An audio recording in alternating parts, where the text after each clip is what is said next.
Selamat yurttaşlar. Evet, подписчикler, bugün yine Kudası haftası, avtosalon bölümünde pek kubukumuz. El setkileri döküyanı kılıngan.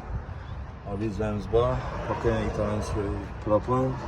Klapın switchleri açılmadan. Geldiğim bir kıyında petnası var, işten ötmeyen bir monstruna gözetip alsanız. 4 tane elbise, yenge balon. Mesela kılık kısılıngan. Kaynalanlar son sayı açlıkta vurulungan. Çihol, folik, laminatlar kılıngan. Var. İş halatı, video registratör, kruz kontrol, hemen ses teyaraydaşa. Bu halatları zapaskere gelip düşmeyen. Kamerana gülüştürüyorlar. Hemen ses koyduğu full mağur konumda. Stoklardan koyduğu.